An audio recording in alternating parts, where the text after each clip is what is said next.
Hi hello ಎಲ್ರಿಗೂ ನಮಸ್ತೆ, welcome back to my channel. ಎಲ್ಲರೂ ಹೇಗಿದ್ದೀರಾ? ಎಲ್ಲರೂ ಚೆನ್ನಾಗಿದ್ದೀರಾ ಅಂತ ಭಾವಿಸ್ತಾ ಇವತ್ತಿನ ವ್ಲಾಗ್ನ ಶುರು ಮಾಡ್ತಾ ಇದ್ದೀನಿ. ಮಾರ್ನಿಂಗ್ ಕ್ಲೀನಿಂಗಿಂದನೇ ನನ್ನ ಡೇ ಸ್ಟಾರ್ಟ್ ಆಯಿತು ಅಂತಲೇ ಹೇಳ್ಬೋದು. ಎಲ್ಲರ ಮನೆಯಲ್ಲೂ ಅಷ್ಟೇ, ಹೆಣ್ಮಕ್ಳಿಗೆ ಬೆಳಗ್ಗೆ ಎದ್ದಿದ್ದೀವಿ ಅಂದರೆ ಕ್ಲೀನಿಂಗಿಂದ ಡೇನ ಸ್ಟಾರ್ಟ್ ಮಾಡ್ತಾರೆ. ನಮ್ಮ ಮನೇಲೂ ಹಾಗೆ.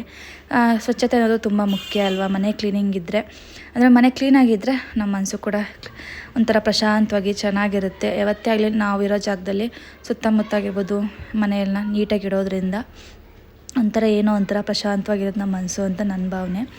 ಹಾಗೆ ನಾನು ಬೆಳಗ್ಗೆ ಎದ್ದಿದ್ದೀನಿ ಅಂದರೆ ಆಲ್ಮೋಸ್ಟ್ ಕ್ಲೀನಿಂಗಿಂದನೇ ನಾನು ಡೇನ ಸ್ಟಾರ್ಟ್ ಮಾಡ್ಕೊತೀನಿ.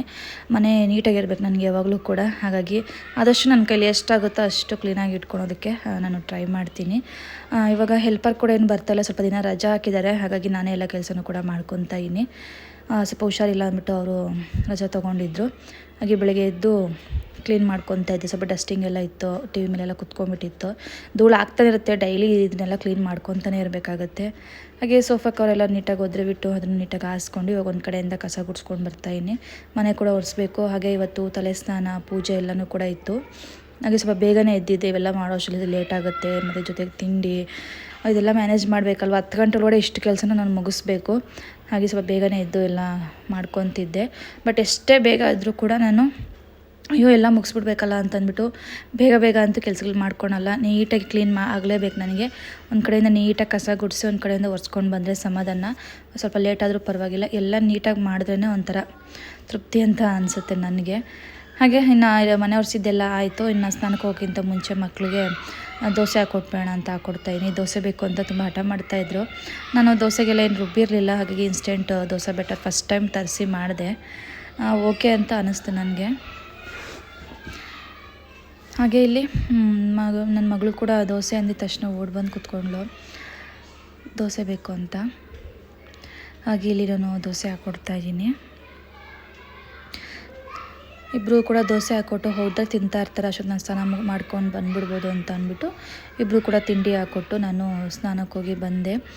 ಸ್ನಾನ ಮುಗಿಸ್ಕೊಂಡು ಬಂದು ಫಸ್ಟ್ ನಾನು ಸ್ವಲ್ಪ ಕ್ರೀಮೆಲ್ಲ ಹಚ್ಕೊಂಡು ರೆಡಿ ಆಗಿಬಿಡ್ತೀನಿ. ರೆಡಿ ಅಂತ ಏನಿಲ್ಲ, ಸಿಂಪಲಾಗಿ ಒಂದು ಮಾಯ್ಶ್ಚರೈಸರ್ ಅಥವಾ ಸನ್ಸ್ಕ್ರೀನ್ ಹಾಕ್ಕೊತೀನಿ. ಇವಾಗ ಸಮ್ಮರ್ ಅಲ್ವಾ, ಮಸ್ಟ್ ಆ್ಯಂಡ್ ಶುಡ್ ಅಂತಲೇ ಹೇಳ್ಬೋದು.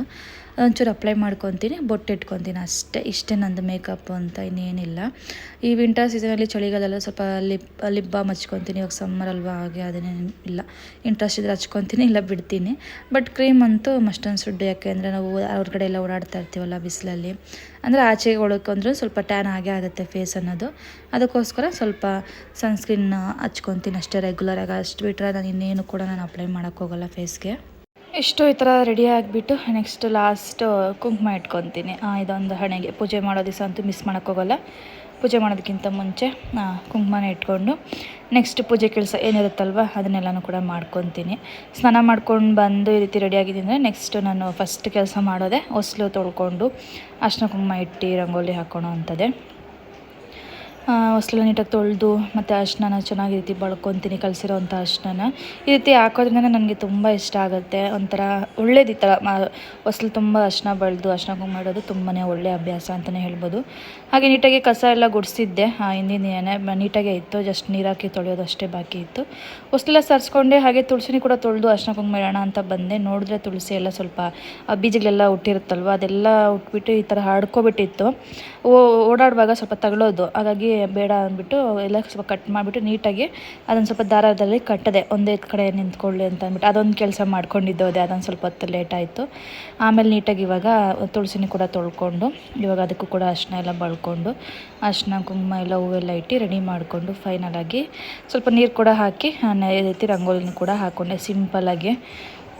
ಒಂಥರ ಮಳೆ ಬರೋ ಥರನೂ ಇತ್ತು. ಬೆಳಗ್ಗೆ ಮಳೆನೂ ಬರುತ್ತೆ ಅಂತ ಅಂದ್ಕೊಂಡೆ ರಂಗೋಲಿ ಹಾಕಿದ್ದು ನೋಡಿ. ಆ್ಯಕ್ಚುಲಿ ಮಧ್ಯಾಹ್ನ ಅಷ್ಟರಲ್ಲಿ ಮಳೆನೂ ಕೂಡ ಬಂದುಬಿಡ್ತು.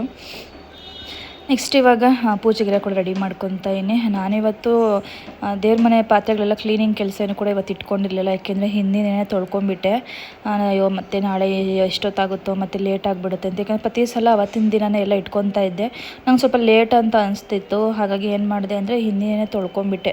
ನಾಳೆ ಎಷ್ಟೊತ್ತಾಗುತ್ತೋ ಬೇರೆ ಬೇಜಾನ್ ಕೆಲಸ ಇರ್ತದೆ, ತೊಳೆದಿಟ್ಬಿಡೋದು ಬೆಸ್ಟ್ ಅಲ್ಲ ಅಂತ ಅಂದ್ಬಿಟ್ಟು ನೀಟಾಗಿ ತೊಳೆದು ಒರೆಸಿ ಇಟ್ಟಿದ್ದೆ. ಜೋಡಿಸ್ಕೊಂಡ್ರೆ ಆಯಿತು ಅಂತ, ಹೂವೆಲ್ಲ ಇಟ್ಟಿದ್ಮೇಲೆ ಮತ್ತು ನೀಟಾಗಿ ಜೋಡಿಸ್ಕೊಂಡ್ರೆ ಆಯಿತು ಅಂತ ಅಂದ್ಬಿಟ್ಟು ಇನ್ನೇನೇ ತೊಳೆದಿರೋದ್ರಿಂದ ನನಗೆ ದೇವ್ರ ಮೇಲೆ ಅಷ್ಟೊಂದು ಕೆಲಸ ಆಗಲಿಲ್ಲ. ಯಾಕೆಂದರೆ ಎಲ್ಲ ನೀಟಾಗಿ ಒರೆಸಿಟ್ಟಿದ್ದೆ ದೇವ್ರ ಮನೆಯೂ ಕೂಡ.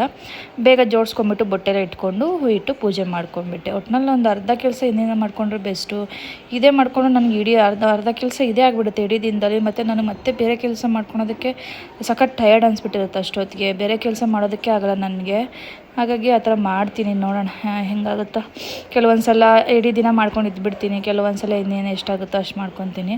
ಪೂಜೆ ಎಲ್ಲ ಮಾಡೋ ಅಷ್ಟರಲ್ಲಿ ಹೊಟ್ಟೆ ಅಂತೂ ಯಾವ ರೀತಿ ಹಸಿವಾಗ್ತಿತ್ತು ಅಂದರೆ ಫಸ್ಟ್ ತಿಂದರೆ ಸಾಕು ಅಂತ ಅನಿಸ್ಬಿಟ್ಟಿತ್ತು ಇಷ್ಟೆಲ್ಲ ಮಾಡೋ ಅಷ್ಟರಲ್ಲಿ. ಹಾಗಾಗಿ ಫಸ್ಟು ತಿಂಡಿ ಮುಗಿಸ್ಕೊಂಡ್ಬಿಟ್ಟೆ. ಪುಳಿಯೋಗರೆ ಮಾಡಿದ್ನಲ್ವ, ಅದೇ ಸ್ವಲ್ಪ ಇತ್ತು, ಅದೇ ಹಾಕೊಂಡು ಒಂಚೂರು ತಿಂದು ಸ್ವಲ್ಪ ಹೊತ್ತು ರೆಸ್ಟ್ ಮಾಡಿ ಈಗ ನೆಕ್ಸ್ಟು ಉಪ್ಪೆಲ್ಲ ಖಾಲಿ ಆಗಿಬಿಟ್ಟಿತ್ತು ಡಬ್ಬದಲ್ಲಿ. ಅದನ್ನೆಲ್ಲ ವಾಶ್ ಮಾಡಿ ಇಟ್ಟಿದ್ದೆ, ಫಿಲ್ ಮಾಡಿರಲಿಲ್ಲ, ಹಾಗೆ ಇಟ್ಬಿಟ್ಟಿದ್ದೆ. ಫಿಲ್ ಮಾಡ್ಕೊಳ್ಳೋಣ ಫಸ್ಟು ಅಂತ, ಯಾಕೆಂದರೆ ನೆಕ್ಸ್ಟ್ ಅಡುಗೆ ಸ್ಟಾರ್ಟ್ ಮಾಡಬೇಕಾಗಿತ್ತು. ಹಾಗೆ ಇದನ್ನೆಲ್ಲ ಕೂಡ ಫಿಲ್ ಮಾಡ್ಕೊತಾ ಇದ್ದೀನಿ. ಇವತ್ತು ಮೊಳಕೆ ಕಾಳು ಹಾಕ್ಬಿಟ್ಟು ಸಾಂಬಾರು ಮಾಡೋಣ ಅಂತ ಏನೇನು ಬೇಕು ಅದೆಲ್ಲನೂ ಕೂಡ ಇಂಗ್ರೀಡಿಯೆಂಟ್ಸ್ ಎಲ್ಲ ಕೂಡ ರೆಡಿ ಮಾಡ್ಕೊಂಡು ಇಟ್ಕೊಂಡಿದ್ದೆ. ಅದಕ್ಕೆ ಮುಂಚೆ ಹಿಂಗೆ ನಾವು ಸಾಂಬಾರು ಮಾಡುವಾಗೆಲ್ಲ ಉಪ್ಪೆಲ್ಲ ಬೇಕಲ್ವಾ, ಅದಕ್ಕೆ ಅದನ್ನು ಫಿಲ್ ಮಾಡ್ಕೊಂಬೋಣ ಫಸ್ಟು ಅಂತ ಅಂದ್ಬಿಟ್ಟು ಡಬ್ಬಗಳಿಗೆ ರೀತಿಯಾಗಿ ಇದು ಸೆರಾಮಿಕ್ ಜಾರ್ಸ್ ಇದಲ್ವ, ಇದಕ್ಕೆಲ್ಲ ಫಿಲ್ ಮಾಡ್ಕೊಂಡು ಇಟ್ಕೊತಾ ಇದ್ದೀನಿ. ಇನ್ನು ಮಿಕ್ಕಿದ ಹಾಗೆ ಎತ್ತಿ ಇಟ್ಬಿಡ್ತೀನಿ ನಾನು. ಇದು ಸ್ವಲ್ಪ 1/2 kg ಇರೋದ್ರಿಂದ ಫುಲ್ ಪ್ಯಾಕೆಟು ಇಡ್ಸಲ್ಲ, 1 kg ಪ್ಯಾಕೆಟು. ಹಾಗಾಗಿ ಅದನ್ನು ಸೈಡ್ಗೆ ಎತ್ತಿಟ್ಬಿಡ್ತೀನಿ. ಎಷ್ಟು ಇಡ್ಸುತ್ತೋ ಅಷ್ಟು ಮಾತ್ರ ಫಿಲ್ ಮಾಡಿಬಿಟ್ಟು. ಹಾಗೆ ನೆಕ್ಸ್ಟು ಡಬ್ಬದ ಜಾರಲ್ಲಿ ಇದರಲ್ಲಿ ಸಾಂಬಾರು ಪುಡಿನೂ ಕೂಡ ಖಾಲಿ ಆಗಿಬಿಟ್ಟಿತ್ತು. ಅದು ಕೂಡ ವಾಶ್ ಮಾಡಿ ಇಟ್ಟಿದ್ನಲ್ವ, ಅದು ಫಿಲ್ ಮಾಡ್ಕೊಂಡಿರಲಿಲ್ಲ. ಓಕೆ, ಅದನ್ನು ಫಿಲ್ ಮಾಡ್ಕೊಂಬೇಡ, ಯಾಕೆಂದರೆ ಎಲ್ಲ ಸಾಂಬಾರು ಮಾಡೋಕ್ಕೆ ಇದು ಬೇಕೇ ಬೇಕು. ಇನ್ಯಾಕೆ ಇನ್ನೂ ಟೈಮ್ ಇತ್ತು, ಹೋಗಲಿ ಇದೆಲ್ಲ ಮಾಡ್ಕೊಂಡ್ಮೇಲೆ ನೆಕ್ಸ್ಟ್ ಅಡುಗೆ ಸ್ಟಾರ್ಟ್ ಮಾಡ್ಕೊಂಡ್ರೆ ಆಯಿತು ಅಂತ ಅಂದ್ಬಿಟ್ಟು ಸ್ವಲ್ಪ ಇದನ್ನು ಜರ್ಡಿ ಮಾಡ್ತಾಯಿನಿ. ಅಮ್ಮ ಕೊಟ್ಟು ಕಳಿಸಿದ್ರು ಮಾಡಿ, ಹಂಗೆ ಇಟ್ಟಿದ್ದೆ ಕವರಲ್ಲಿ. ಅಂದರೆ ಫಸ್ಟ್ ಸ್ವಲ್ಪ ಹಳೇದು ಹಂಗೆ ಇತ್ತು, ಅದು ಖಾಲಿ ಆದಮೇಲೆ ಫಿಲ್ ಮಾಡ್ಕೊಳ್ಳೋಣ ಅಂತ ಫಿಲ್ ಮಾಡಿರಲಿಲ್ಲ, ಹಾಗೆ ಇಟ್ಟಿದ್ದೆ. ಇವಾಗ ಅದನ್ನು ಫಿಲ್ ಮಾಡ್ಕೊತಾ ಇದ್ದೀನಿ. ಈ ಸಾಂಬಾರು ಪುಡಿ ಇದು ಹುಳಿ ಸಾರಿಗೆ ಮತ್ತು ಹಾಗೆ ಮಟನ್ ಸಾರು, ಚಿಕನ್ ಸಾರಿಗೆಲ್ಲ ಹಾಕೋಬೋದು, ಚೆನ್ನಾಗಿರುತ್ತೆ. ಖಾರದ ಪುಡಿ ಸಪ್ರೇಟ್ ಮಾಡಿರೋವಂಥ ಸಾಂಬಾರು ಪುಡಿ ಇದು. ಅದನ್ನು ಕೂಡ ಜರ್ಡಿ ಮಾಡಿಕೊಂಡು ಜಾರ್ಗೆ ಫಿಲ್ ಮಾಡಿಕೊಂಡೆ. ಕರೆಕ್ಟಾಗಿ ಆಯಿತು. ಇನ್ನು ನನಗೆ ಒಂದು 2-3 ಮಂತ್ಸ್ ಆರಾಮಾಗಿ ಬರ್ತದೆ. ಅದು ಕೂಡ ಫಿಲ್ ಮಾಡಿಕೊಂಡೆ. ಹಾಗೆ ನನ್ನ ಮಗಳು ಒಂದು ಕೆಲಸ ಮಾಡೋ ಟೈಮಲ್ಲಿ ಬರ್ತಾಳೆ, ಅಲ್ಲಿ ನೋಡ್ತಾಳೆ, ಏನಾದರೂ ಮಾಡ್ತಾಯಿದ್ರೆ ಎತ್ಕೊಂಬಮ್ಮಿ ಅಲ್ಲಿ ಕೂರಿಸು ಅಂತಾಳೆ. ಕುತ್ಕೊಂಡು ನೋಡ್ತು, ಏನೋ ಮಾತುಗಳು ಹೇಳ್ಕೊಂಡಿರ್ತಾಳೆ. ಅದೊಂಥರ ಚೆನ್ನಾಗಿರುತ್ತೆ ನನಗೆ. ನಾನು ಮಾಡ್ತೀನಿ ಅಡುಗೆ, ನನಗೂ ಕೊಡು, ನಾನು ಮಾಡ್ತೀನಿ, ಅದು ಮಾಡ್ತೀನಿ ಅಂತಲೇ ಇರ್ತಾಳೆ. ಅವಳಂತೂ ಇವಾಗ ಕ್ಯೂಟಾಗಿ ಎಷ್ಟು ಚೆನ್ನಾಗಿ ಮಾತಾಡ್ತಾ ಇರ್ತಾಳೆ. ಸಖತ್ ಖುಷಿ ಆಗುತ್ತೆ ಆ ಮಾತುಗಳು ನೋಡೋದಕ್ಕೆ. ನೆಕ್ಸ್ಟ್ ಇನ್ನೇನು ಅಡುಗೆ ಸ್ಟಾರ್ಟ್ ಮಾಡ್ಕೊಳ್ಳೋಣ ಅಂತಂದ್ಬಿಟ್ಟು ಮೊಳಕೆ ಕಾಳು ಇತ್ತಲ್ವ, ಅದು ಫ್ರಿಜ್ಜಲ್ಲಿ ಇಟ್ಬಿಟ್ಟಿದ್ದೆ. ಸ್ವಲ್ಪ ನೀರಲ್ಲಿ ಹಾಕಿಟ್ಟಿದ್ದೆ, ಸ್ವಲ್ಪ ವಾರ್ಮ್ ಬರಲಿ ಅಂತ ಅಂದ್ಬಿಟ್ಟು. ಈಗ ಮಸಾಲೆಗೆಲ್ಲ ಕೂಡ ಆಲ್ರೆಡಿ ರೆಡಿ ಮಾಡಿ ಇಟ್ಕೊಂಡಿದ್ದೆ. ಈಗ ಇಲ್ಲಿ ನಾನು ಟೊಮ್ಯಾಟೊ, ಚಕ್ಕೆ, ಲವಂಗ, ಶುಂಠಿ, ಬೆಳ್ಳುಳ್ಳಿ, ಈರುಳ್ಳಿ ಎಲ್ಲ ಒಂದೊಂದೇ ತೊಗೊಂಡಿರೋದು. Big size tomato, big size ಈರುಳ್ಳಿ, ಒಂದು ದೊಡ್ಡ ಸೈಜ್ ಬೆಳ್ಳುಳ್ಳಿ ಇಷ್ಟು ತೊಗೊಂಡಿದ್ದೀನಿ ಅಳತೆಯಲ್ಲಿ. ಹಾಗೆ ಒಂದು ಅರ್ಧ ಹೋಳು ತೆಂಗಿನಕಾಯಿ ತೊಗೊಂಡಿದ್ದೀನಿ. ಇದರಲ್ಲಿ ಸ್ವಲ್ಪ ರುಬ್ಬಕ್ಕೆ ಹಾಗೆ ಪಲ್ಯಕ್ಕೆ ನಾನು ಎತ್ತಿಟ್ಕೊತಾ ಇದ್ದೀನಿ ಸ್ವಲ್ಪ ಸೈಡ್ಗೆ. ಯಾಕೆಂದರೆ ಪಲ್ಯನೂ ನಾನು ಮಾಡ್ಕೊತೀನಿ. ಅಂದರೆ ಇದೊಂಥರ ನಾನು ಮಟನ್ ಮಸಾಲ ಥರ ಹಾಕಿ ಸಾಂಬಾರು ಮಾಡಿ ನೆಕ್ಸ್ಟು ಸಪ್ರೇಟ್ ಮಾಡಿಕೊಂಡು ಮಾಡೋವಂಥದ್ದು. ಆಲ್ರೆಡಿ ಯಾವಾಗಲೂ ಹಳೆ ಬ್ಲಾಗಲ್ಲಿ ನಾನು ತೋರಿಸಿದ್ದೀನಿ, ಬಟ್ ಮತ್ತೆ ತೋರಿಸ್ತಾ ಇದ್ದೀನಿ ಇದನ್ನು ರೆಸಿಪಿನ. ಯಾರಾದರೂ ಟ್ರೈ ಮಾಡಿಲ್ಲ ಅಂದರೆ ಮಾಡಿ, ತುಂಬ ಚೆನ್ನಾಗಿರುತ್ತೆ ಈ ಟೈಪಲ್ಲಿ. ಈ ರೀತಿ ನಾವು ಮೊಳಕೆ ಕಾಳು ಸಾರಿಗೆ ಮಸಾಲೆ ಹಾಕಿ ಮಾಡ್ತೀವಲ್ಲ, ಸೇಮ್ ಅದೇ ಇಂಗ್ರೀಡಿಯೆಂಟ್ಸೇ, ಸೇಮ್ ಪ್ರೊಸೀಜರೇ, ಏನು ಡಿಫ್ರೆನ್ಸ್ ಏನಿಲ್ಲ. ಬಟ್ ಅದು ನೆಕ್ಸ್ಟ್ ನಾನು ತೋರಿಸ್ತೀನಿ ವೀಡಿಯೋದಲ್ಲಿ, ನಿಮಗೆ ಗೊತ್ತಾಗುತ್ತೆ. ಇಷ್ಟನ್ನು ಎಲ್ಲ ಕೂಡ ಒಟ್ಟಿಗೆ ಹಾಕ್ಕೊತಾ ಇದ್ದೀನಿ ನಾನು. ಮತ್ತು ಸ್ವಲ್ಪ ಕೊತ್ತಂಬರಿ ಸೊಪ್ಪು, ಹಾಗೆ ಒಂಚೂರು ಗಸಗಸೆ, ಮತ್ತು ಒಂದು ಸ್ಪೂನಷ್ಟು ಕಡಲೆಪಪ್ಪು ಕೂಡ ಹಾಕ್ಕೊತಾ ಇದ್ದೀನಿ. ನೆಕ್ಸ್ಟು ಖಾರದ ಪುಡಿ ಒಂದೂವರೆ ಸ್ಪೂನಷ್ಟು ಹಾಕ್ಕೊಂಡೆ.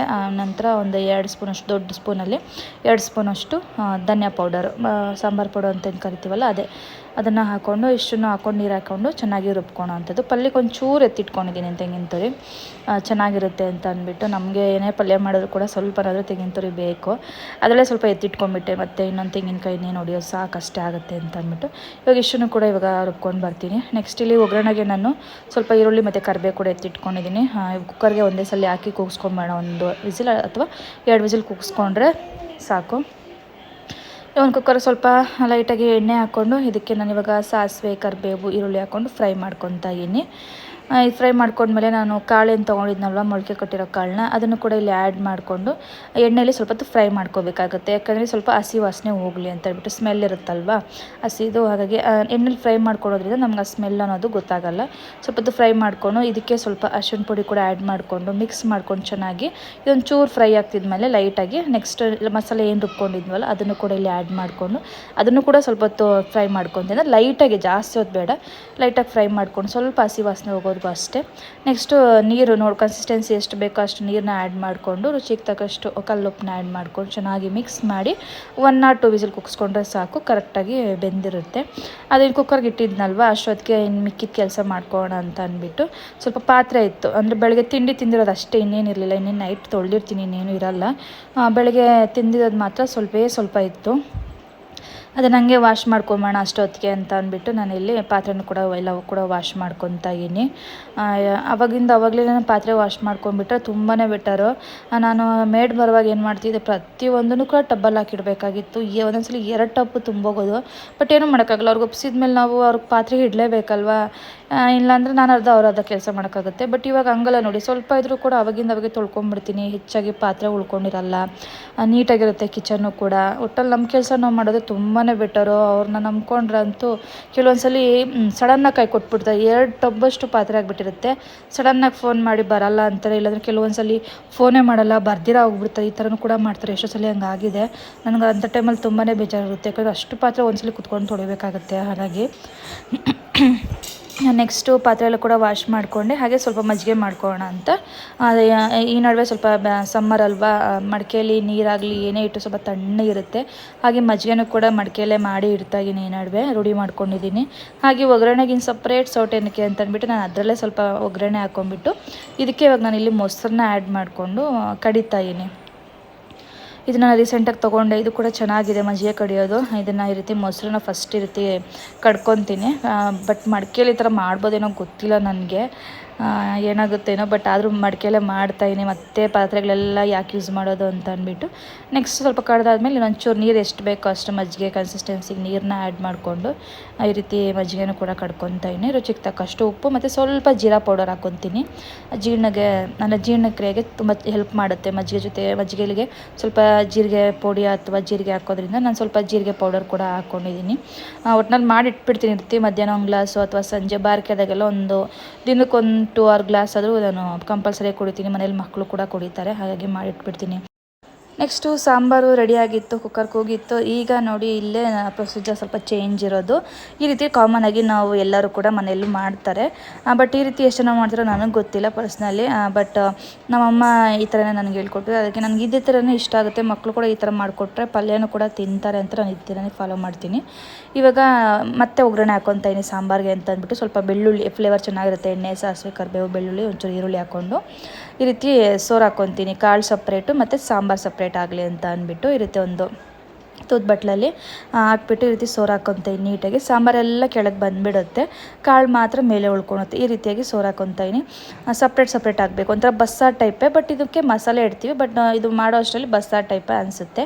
ಬಟ್ ಸಖತ್ತಾಗಿರುತ್ತೆ. ನನಗಂತೂ ತುಂಬಾ ಇಷ್ಟ ಆಗುತ್ತೆ. ನಮ್ಮಮ್ಮ ಎಲ್ಲ ಮಾಡಿದಾಗಂತೂ ಸಖತ್ ಇಷ್ಟಪಡ್ತಾಯಿದ್ದೆ. ನನಗೆ ಯಾವಾಗಲಿಂದನೂ ಕೂಡ ನನಗೆ ಇದೇ ರೀತಿಯಾಗಿ ಮಾಡ್ಕೊಂಡು ತಿಂದು ಅಭ್ಯಾಸ. ಹಾಗೆ ನಾನು ಇದೇ ರೀತಿಯಾಗಿ ಮಾಡ್ತೀನಿ. ಒಟ್ಟಿಗೆ ಮಾಡೋದ್ರಿಂದ ನಾನು ಫಸ್ಟ್ ಏನು ಮಾಡೋದಲ್ಲ, ಕುಕ್ಕರೆಲ್ಲ ಕುಗ್ಸೋದಲ್ವ, ಆ ಥರ ಮಾಡೋದ್ರಿಂದ ಬರೀ ಸಾಂಬಾರು ಹಾಕ್ಕೊಂಡು ತಿಂತಾರೆ. ಹಸ್ಬೆಂಡ್ ಆಗಿರ್ಬೋದು, ಮಕ್ಕಳಾಗಿರ್ಬೋದು. ಜಾಸ್ತಿ ಕಾಳನ್ನು ತಿನ್ನೋದಕ್ಕೆ ಹೋಗಲ್ಲ. ಮೊಳಕೆ ಕಾಳು ತುಂಬಾ ಒಳ್ಳೇದಲ್ವ. ಈ ರೀತಿ ಪಲ್ಯ ಸಪ್ರೇಟು ಸಾಂಬಾರು ಸಪ್ರೇಟ್ ಮಾಡಿದ್ದೀವಿ ಅಂದರೆ ಸಾಂಬಾರು ಖಾಲಿ ಆಗಿರುತ್ತೋ ಏನೋ ಗೊತ್ತಿಲ್ಲ, ಪಲ್ಯ ಅಂತೂ ಫುಲ್ ಖಾಲಿ ಆಗಿಬಿಟ್ಟಿರುತ್ತೆ. ಆ್ಯಕ್ಚುಲಿ ಅಷ್ಟು ಚೆನ್ನಾಗಿರುತ್ತೆ. ಮಸಾಲೆ ಹಾಕಿ ಕುಗ್ಸಿರ್ತೀವ, ಮತ್ತೆ ಒಗ್ಗರಣೆ ಹಾಕಿ ಇದಕ್ಕೆ ಸ್ವಲ್ಪ ತೆಂಗಿನ ತುರಿ, ಕೊತ್ತಂಬರಿ ಸೊಪ್ಪೆಲ್ಲ ಆ್ಯಡ್ ಮಾಡೋದ್ರಿಂದ ಇನ್ನೂ ಸಖತ್ತಾಗಿರುತ್ತೆ ಟೇಸ್ಟು. ಪಲ್ಯ ಅಂತೂ ಹಾಗೆ ಪ್ಲೇಟಿಗೆ ಸಪ್ರೇಟಾಗಿ ಹಾಕ್ಕೊಡ್ತೀನಲ್ವ, ತಿಂದು ಖಾಲಿನೇ ಮಾಡೋಕ್ತಾರೆ. ಹಾಗೆ ನಾನು ಈ ರೀತಿಯಾಗಿ ಮಾಡ್ತೀನಿ. ನಿಮ್ಮನೇಲೂ ಯಾರಾದರೂ ತಿನ್ನಲ್ಲ ಈ ಥರ ಸಾಂಬಾರಲ್ಲಿ ಹಾಕಿದಾಗ, ಸ್ವಲ್ಪನೇ ತಿನ್ನೋದು ಅಂದಾಗ ಈ ರೀತಿ ಮಾಡಿಕೊಡಿ, ಪಲ್ಯ ಮುಗಿಸಾಕ್ಬಿಡ್ತಾರೆ. ತುಂಬಾ ಚೆನ್ನಾಗಿರುತ್ತೆ. ಆಗ ನಾನು ಇದೇ ಥರ ಮಾಡ್ತೀನಿ. ಇನ್ನು ಅದೇನೋ ಸ್ವಲ್ಪ ಗಟ್ಟಿ ಇದ್ದರೆ ಸಾಂಬಾರು, ಅದಕ್ಕೆ ಸ್ವಲ್ಪ ನೀರು ಹಾಕ್ಬಿಟ್ಟು ಕುದಿಸ್ಕೊತೀನಿ ಮತ್ತೆ. ಹಾಗೆ ಇಲ್ಲಿ ಪಲ್ಯಕ್ಕೆ ಸೇಮ್ ನಾವು ಸೊಪ್ಪಿನ ಪಲ್ಯಗೆಲ್ಲ ಯಾವ ರೀತಿ ಒಗ್ಗರಣೆ ಹಾಕ್ಕೊತೀವೋ ಅದೇ ರೀತಿಗೆ ಮತ್ತೆ ಒಗ್ಗರಣೆ ಹಾಕ್ಕೊತಾಯಿನಿ. ಬೆಳ್ಳುಳ್ಳಿ, ಈರುಳ್ಳಿ, ಕರಿಬೇವು, ಸ್ವಲ್ಪ ಕೊತ್ತಂಬರಿ ಸೊಪ್ಪು, ತೆಂಗಿನ ತುರಿ, ಕಾಳು ಇಷ್ಟನ್ನು ಹಾಕ್ಕೊಂಡು ಒಗ್ಗರಣೆ ಮಾಡಿಕೊಂಡ್ರೆ ಪಲ್ಯ ರೆಡಿ ಆಯಿತು. ಸಖತ್ತಾಗಿರುತ್ತೆ. ಟ್ರೈ ಮಾಡಿ, ಯಾರಾದರೂ ಇವತ್ತರೆಗೂ ಟ್ರೈ ಮಾಡಿಲ್ಲ ಅಂತಂದರೆ ಖಂಡಿತ ಇಷ್ಟ ಆಗುತ್ತೆ. ಈ ರೀತಿಯಾಗಿ ಅಡುಗೆ ಮಾಡಿ ಮುಗಿಸ್ದೆ. ಹಾಗೆ ಇವತ್ತಿನ ವ್ಲಾಗ್ ಕೂಡ ಇಷ್ಟ. ಐ ಹೋಪ್ ನಿಮ್ಗೆ ಇಷ್ಟ ಆಗಿದೆ ಅಂದ್ಕೊತೀನಿ. Thank you for watching.